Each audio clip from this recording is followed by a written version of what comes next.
Coming up, the origin of AIDS. This documentary looks into the possibility that HIV came as a result of a risky mass inoculation of a polio vaccine during the 1950s.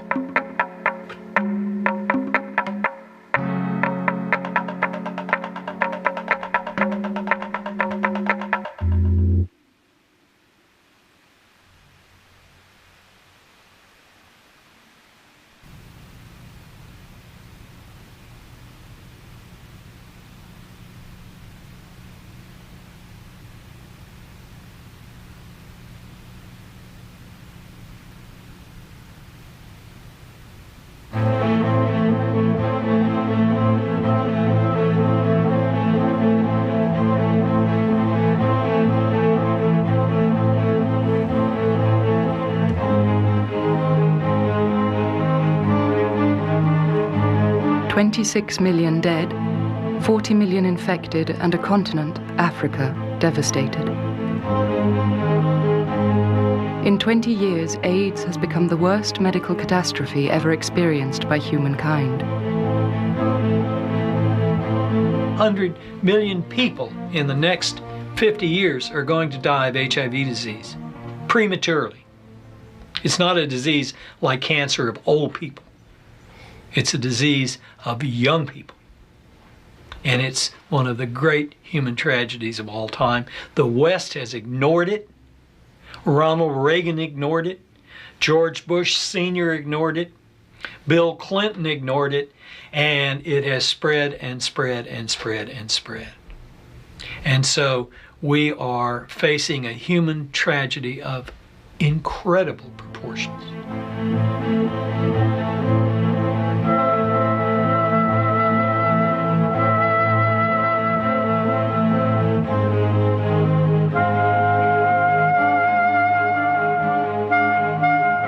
No one knows how AIDS first appeared. Like all diseases, unless we understand its origins, we have little hope of finding a cure or a vaccine.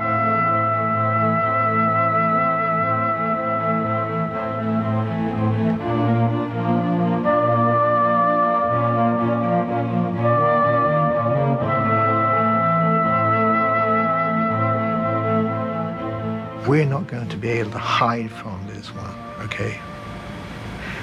Some have said, look, this is just not going to go away. And it's just human nature. It's a historical question. You could say it's almost not scientific. When you've got something of this importance, the mind just says, well, where did it come from? The origins of AIDS remains a mystery about which the scientific community has long kept silent. Lack of interest or fear of knowing?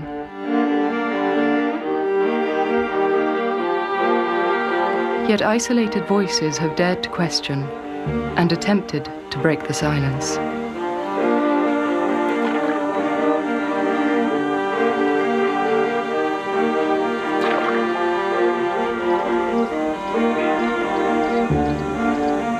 Following the footsteps of a few dedicated men to where it all began, Africa, we were able to locate some of the places and people involved in the genesis of this terrible human tragedy.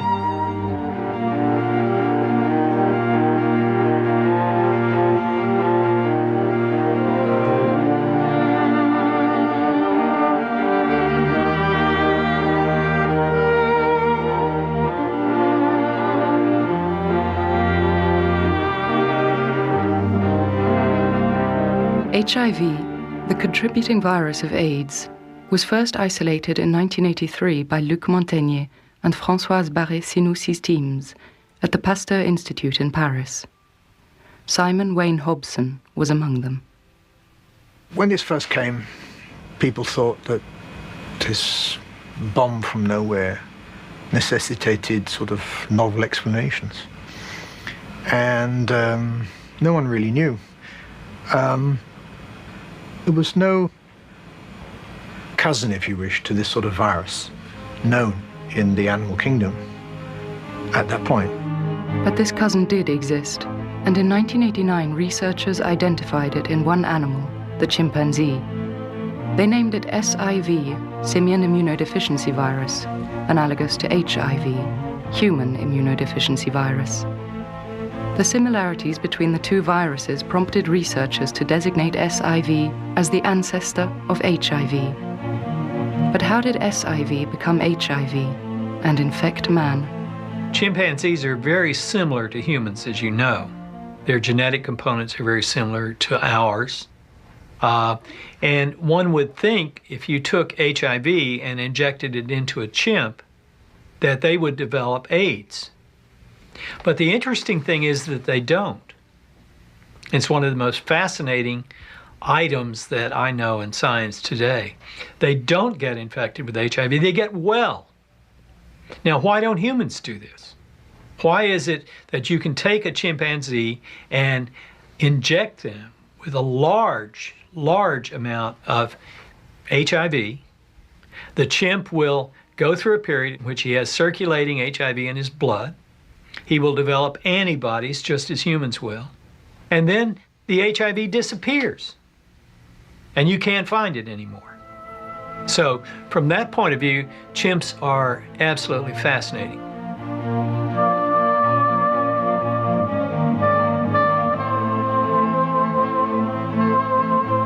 And the immediate precursor to the virus that's going around the world is chimpanzees.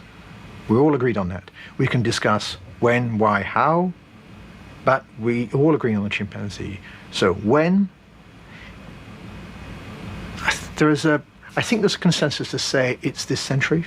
Where, clearly, the epicenter in humans is the northeast Zaire, Uganda. The epidemic sort of started from there. During the 1950s, this region, Zaire, was called the Belgian Congo. Blood samples were collected here in 1959 by an American researcher and a Belgian physician, Joseph van de Piet. J'ai écrit avec Motulski après avoir fait le tour du Congo en incluant certaines parties donc du Rwanda et du Burundi. Et nous avons prélevé presque 2000 sérums d'adultes et c'est beaucoup plus tard qu'il les a donnés à des experts pour voir s'il n'y avait pas de traces de HIV. Or, il y a un laboratoire qui a trouvé un seul sérum séropositif et ça a été confirmé par plusieurs autres laboratoires. Et je crois que dans la littérature en général, on considère ça le premier sérum séropositif pour le sida avant l'ère du sida. Le numéro était L70 et elle vient de Léopoldville. We have the date, 1959, and the place, Leopoldville, former capital of the Belgian Congo, today known as Kinshasa. The first evidence of AIDS emerged from Central Africa more than 20 years before the rise of the HIV/AIDS epidemic in America. So if you went back and said, well, HIV is related to SIV, to the monkey AIDS virus, where do humans have contact with monkeys? Well, the average person has no contact with monkeys. There are only two ways that you can have contact with monkeys that I can figure. One is you have people who eat monkeys, and in so doing, they clean the monkey and with a sharp knife or a dull knife or what have you, and can become infected that way. The other way is that we used vaccines that were made from monkeys that we injected into people.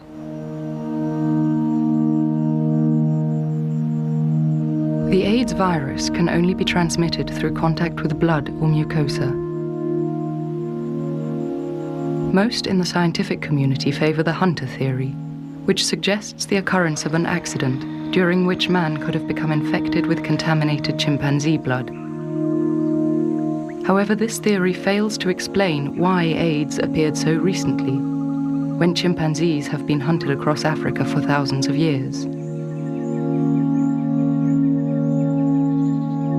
But there exists another, more disturbing theory. In 1992, an independent journalist, Tom Curtis, published an article with unexpected consequences. I had a source in California, an AIDS treatment activist, who sent me a packet of clips one day saying, this is a bombshell story waiting for an investigative reporter. What I had been sent was a couple of documents saying, well, it's all very well and good to talk about these bizarre tribal rituals or other possible explanations of the cause of AIDS, but it is a fact that the virus, the monkey virus SV40, was transmitted to millions of people across the world. And they sort of planted the suggestion that something similar might have happened with AIDS. This revelation was a bombshell. Tom Curtis speculated that if during the 50s polio vaccines were contaminated with the monkey virus SV40, something similar could have happened with AIDS. SIV, the ancestor of the AIDS virus, is also a monkey virus.